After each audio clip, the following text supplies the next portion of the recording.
so now we can do the fun stuff. Now we got the car ride height where we want it and more or less timing where we need it. Now we get to go back and do a few things that the customer's got some pretty good vision on. We're gonna go back and put the bumpers back on. Originally we were planning on kind of doing this rough and ready quasi rat rod thing, and for the most part we're still maintaining that, but what we're doing now is we're gonna put the bumpers back on this car.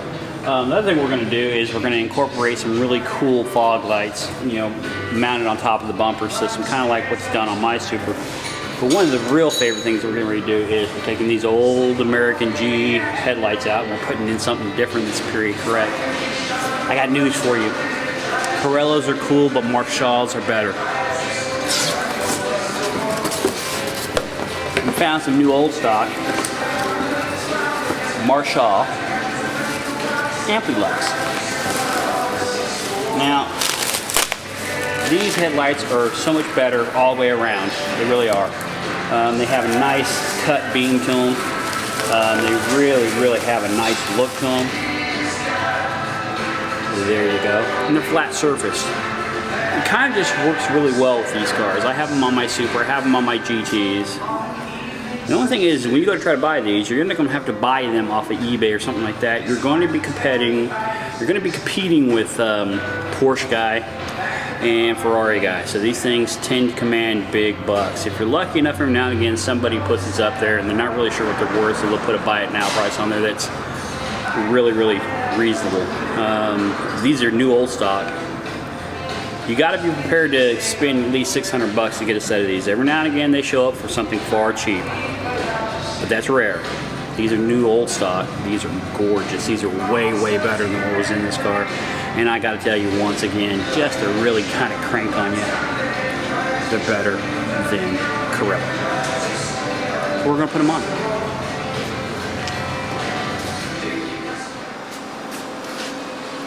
Okay, so the Ampli-Lux have a different connector on them than the original headlights do. Okay, the original headlights have a 3-prong connector that's on the back, and they're going through a nice little factory spade connector. The Ampli-Luxes don't have that. What they use is a straight connector that goes into the bulb on a bullet rest, as it's called. When you have headlights that have an unusually large amount of amperage they'll pull, it's best to remote the light switch from that. Okay, so what we're going to do is we're going to install a relay. So basically what's going to happen is power is going to come from the fuse block to the relay, and from the relay to the headlights. The relay will be energized by the switch on the column. Okay, this way we're not putting a lot of electricity through the actual headlight switch for the new headlights. Okay, we're isolating, if you will. So with that said, now what we're going to do is we're going to put a little bit of solder on the end of the exposed wires, because what we want to do is to ensure that all the wires being used provide electricity to the headlights. Okay, so I put my tool here to kind of become a heat sink, so I can just focus on getting the heat on the wire and not burn up the wire in that case.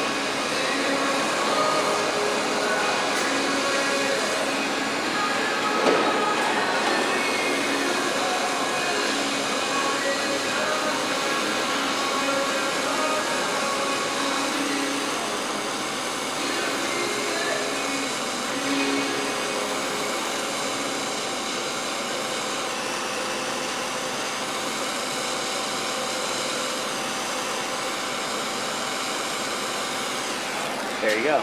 2 more and we're done.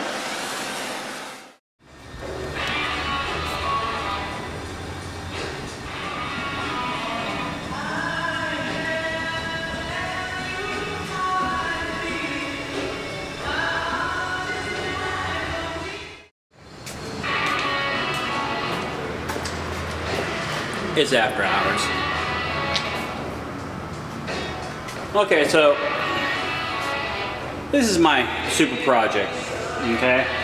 A few years ago, the locals kind of rallied together and kind of found me a great car. I had just recently sold my Super, and by no choice of my own, I needed to take care of something else, so the car had to go. Anyway, so lucky enough, I was able to get this Super. Now this Super has literally never left the town of Seattle. It was here its entire life, a one-owner car, and I bought it directly from that original owner.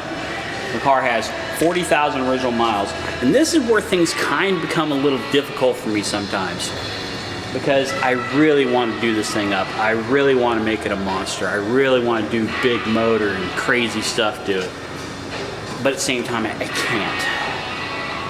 It's got the original 1600 in it.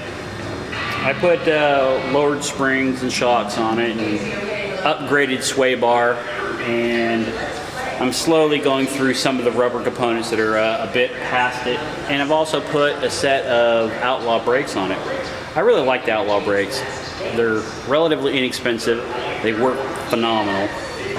And by the way, the wheels you've seen on it, those are wheels that are widened 15-inch wheels. They're widened to a 7-inch stance, so it's that stock sleeper look, if you will. Anyhow, I was going through the brakes the other day.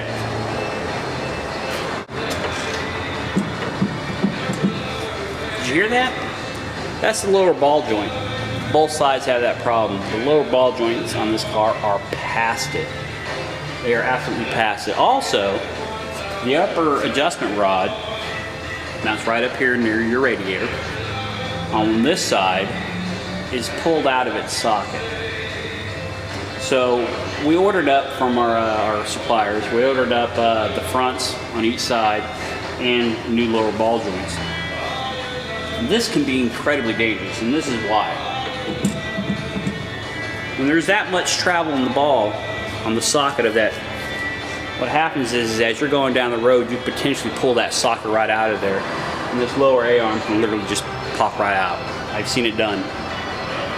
If you haven't done anything like this to your car, this is a really, really easy repair, and I'll show you in a later series how to change these out when the parts get in. But if you've not checked out the suspension in your car and you're not really sure, things like vague steering, odd knocking experience when turning in, usually is an indicator that the ball joint's worn. So that's a very dangerous thing. The parts are too cheap not to take care of that. But if you're not sure one way or another, I would encourage you to put the front wheels up on jacks, take the tire off, and lift this up. If it moves at all, if you're able to shake this at all, you got problems. You need to address those problems. They're not going to go away, they're not going to fix themselves, they're only going to be much more dangerous later. Anyhow, something we're going to be doing in this car in the very near future. The original color of this car was had that bluish gray metallic color. We call it graphite Grigio metallic, but at some point in time somebody put a gray primer over it all. But the door jambs and all that stuff were pretty cool in this. Now, my whole point about this car is I don't want to glam it up. I don't want it to look minty pristine. What I want is to be an absolutely sound car that, you know, has all the cool factors to it. So this is what we're going to do. In the future, what you're going to see is I'm going to finish up all the metalwork this car needs. And I'm going to show you how that metalwork happens and how to take care of it if you're going to tackle it. But when I go to paint this, we're going to paint the original color. But instead of putting a nice, you know, thick clear coat over top of everything, what I'm going to do is I'm going to paint the clear coat, and it's going to have a very satin finish. I want a matte finish to this.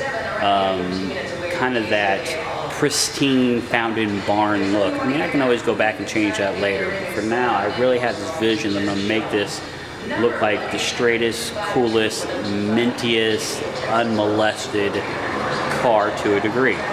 Yeah, okay, we lowered it, but it's going to have the original motor in it, and it's going to stay that way for a while anyway. And we're just going to enjoy it the way it is. Now, I've already done things to this car. I've already upsized the brakes.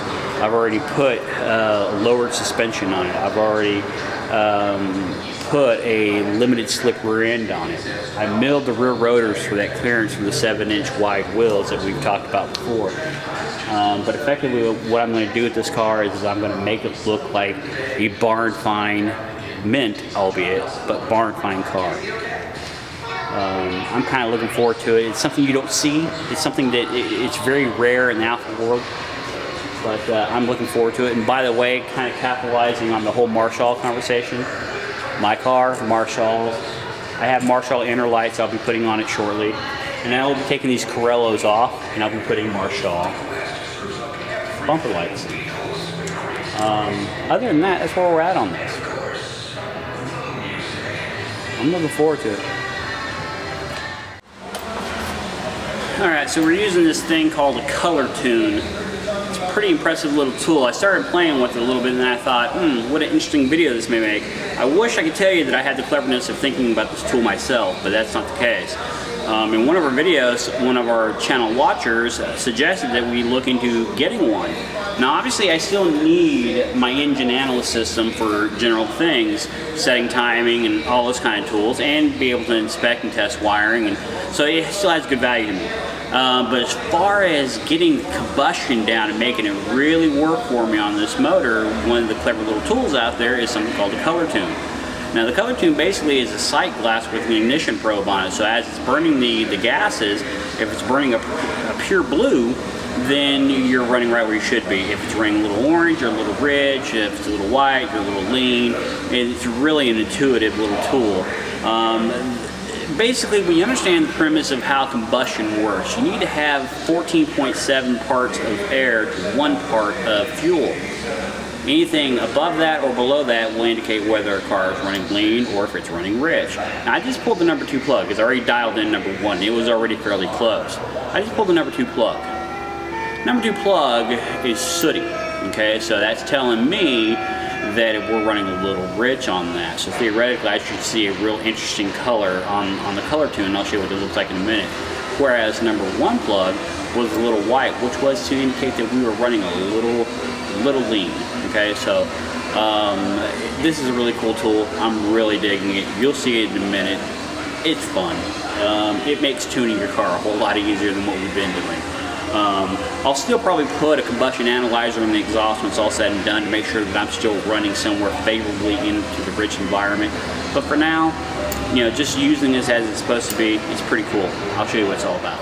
Alright, here's the color tuning probe. You can see that literally, if I put this behind here, you can literally see right through it, okay? And basically what's happening is as the combustion gases are popping through this thing, you'll see the color of the explosion through the glass. And you react to tuning it based off of what you see. And this is the extension probe that goes on it, so once it's down into the cylinder hole, the high test leads right here, and you'll be able to look down in there and conclude the efficiency of your combustion. I'll show you in a second what that's all about. So far, we're really liking this tool.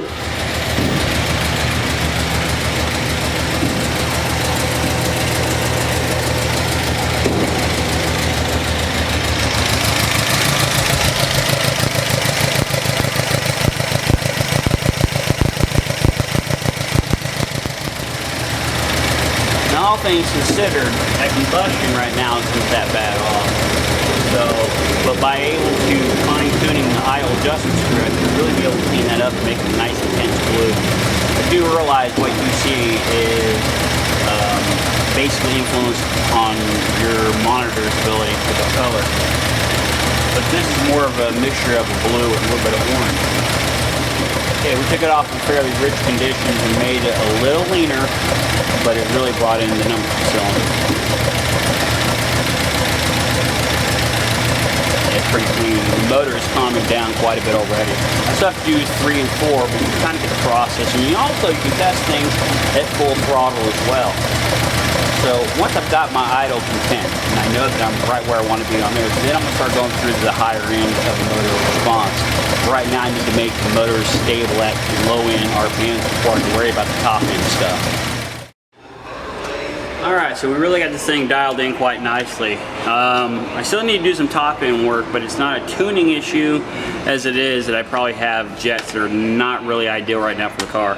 But this is the Colortune product right here. This is what it looks like on the inside. Cool tool. I'm really thrilled with it. If you want to do a lot of your own tuning stuff, this isn't a bad way to go.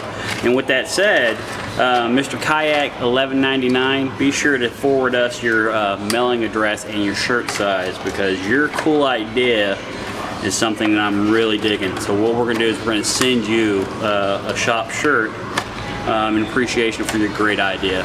Thanks.